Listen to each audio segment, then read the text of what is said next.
Our gospel reading this morning is from the Gospel of Matthew, chapter 10, verses 40 through 42.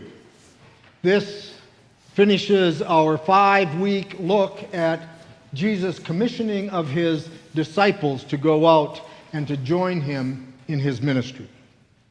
Matthew 10, 40 through 42.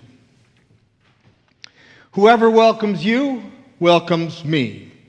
And whoever welcomes me welcomes the one who sent me. Whoever welcomes a prophet in the name of the prophet will receive a prophet's reward.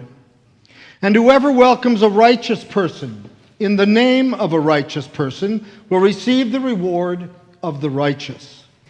And whoever gives even a cup of cold water to one of these little ones in the name of a disciple, truly I tell you, none of these will lose their reward. By now you have all figured out that I have got a brain that works in strange and sometimes wonderful, sometimes not wonderful way. That there are things tucked back in there that I didn't know were tucked back in there, and they jump out and bite me at the most inappropriate times.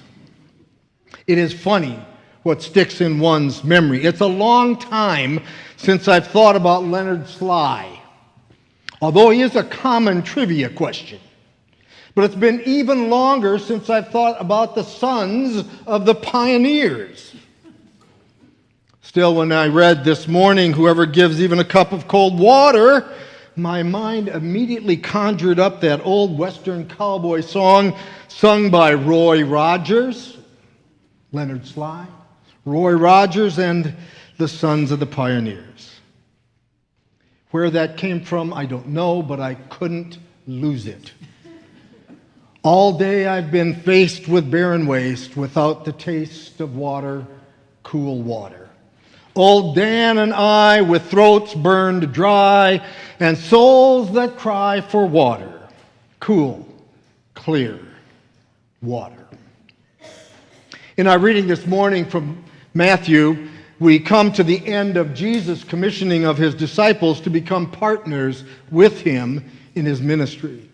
We remember that he challenged them to go out without making any provision, that if they were welcomed, they should stay, and if they weren't welcomed, they should leave the place. He encouraged them by telling them that they would be able to do everything that he was doing in his ministry. And he also warned them that just as they would face the challenges of his ministry, being despised, bullied, perhaps even to death, that they would face those challenges as well. Today, at the end, Jesus sums it up with a theme of welcome. Whoever welcomes you welcomes me, and whoever welcomes me welcomes the one who sent me. If we thought that the previous parts of this story were audacious, take nothing with you, you'll be miracle workers and you'll be persecuted, just how audacious is this claim? If they welcome you, they welcome me, and they also welcome God. When we think of this kind of language, this kind of thinking coming from Jesus' mouth, we most often think of the Gospel of John, where in chapter 17 he prays for his church, that they may be one, as he says, I and them and thou and me, that they may be made perfect. But here it is in Matthew's Gospel that we hear this same claim. When we welcome anyone, we are welcoming Jesus and welcoming God. I often say that as a church we are really good at hospitality. That hospitality is one of this congregation's best gifts. Just yesterday, as we celebrated the life of Sandy Rhodes' father, a group of people, hardly knowing anyone other than themselves here, gathered in this sanctuary for worship and in the Chenault Christian Life Center for food. As you might guess, there was fried chicken, mashed potatoes, green beans, watermelon, cake and pie, and banana pudding. A giant cup of cool water.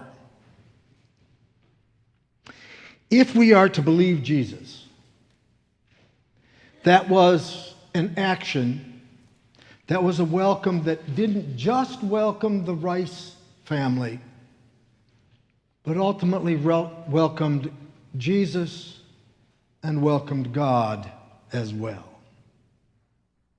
However, I was also admonished this week that sometimes we aren't very good, or at least I'm not very good at welcoming our own people.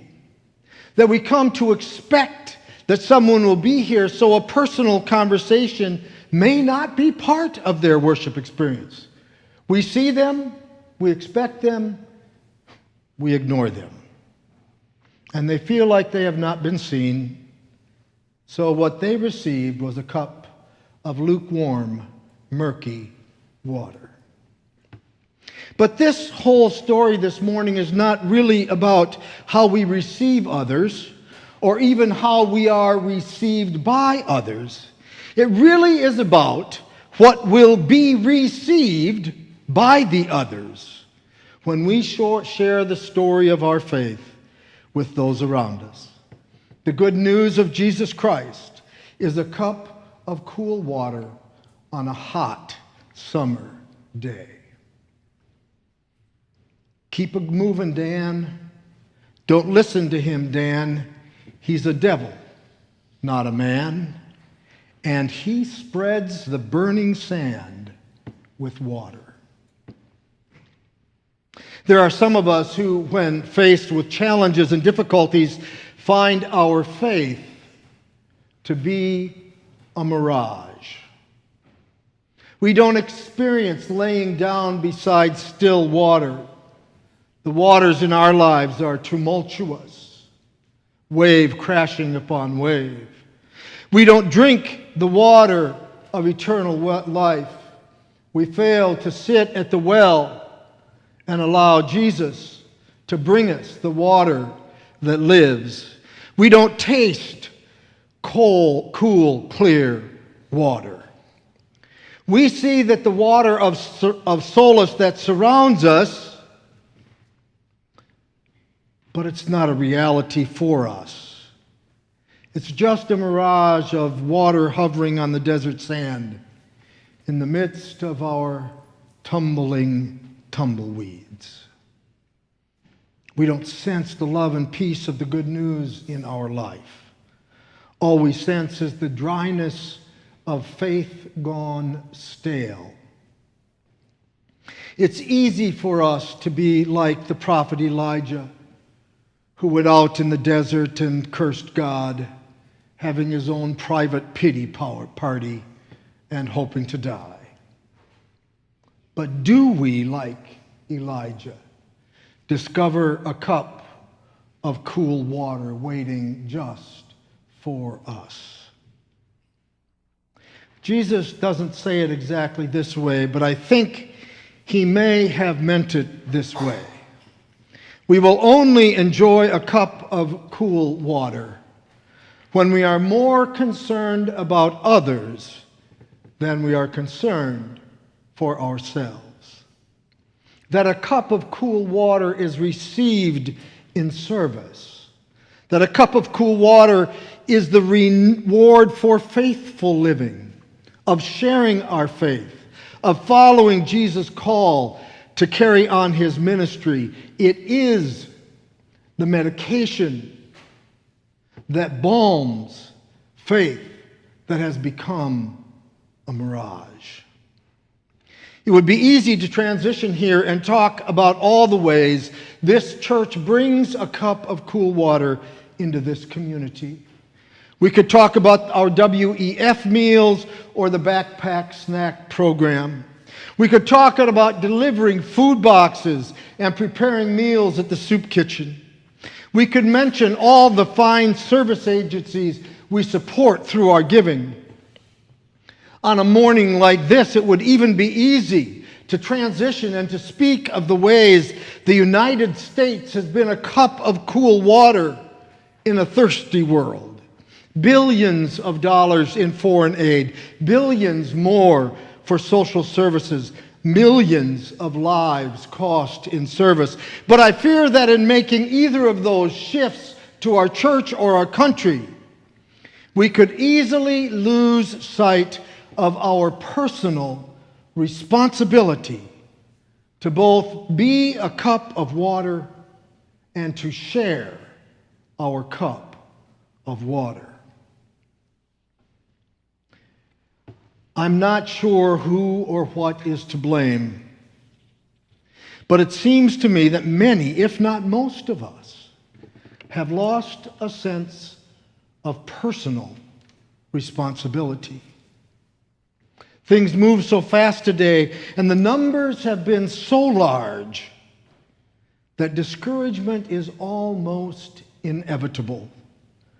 Whether we are talking about gun violence, remembering the shooting in Little Rock this week, or calculating the costs and benefit of the SNAP program, we feel helpless, which often means we feel hopeless too. I don't know how to feed 46 million Americans who receive SNAP. I don't know how we provide the people of Flint, Michigan, with clean water. I don't know how to fairly assess the ecological danger of the Dakota Pipeline. I don't know whether climate change will eliminate all the cool, clear water or not. And because I don't know, it's easy to let others worry about it. It's easy to pass my responsibility off to someone else. But Jesus didn't tell us to worry about what we don't know. He says someone will feed us. He says someone will clothe us. He says that someone will welcome us. He doesn't tell us that we should send someone else in our stead. He tells us to go, to be and share the good news of the reign of heaven, the story of God's love revealed in Jesus Christ. Remember back when we started this commissioning story series, that Matthew recorded the names of every single one of his disciples. He didn't lump them all together. He didn't just say, oh, the disciples go. He named every one. He named Eva and Larry. He named Janet and Linda. He named Ed and Sue. He named each one of us. It's as if he was saying, okay, it's not up to the disciples, it's not up to the church to carry on Jesus' ministry of love and reconciliation. It's unto each disciple in each church. Have we become too complacent in believing that the government or the church is bringing cool water to Franklin County, to Kentucky, to our nation? And so we believe that we've already done our bit. We paid our taxes. We put money in the offering plate. What more could be expected of us?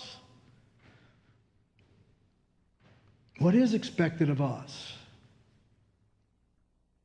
The prophet Micah says we're expected to do justice, to practice kindness, and to walk humbly with our God. Are we bringing a cup of cool water? Or are we allowing the mirage of this world to become reality. Dan's feet are sore. He's yearning for more.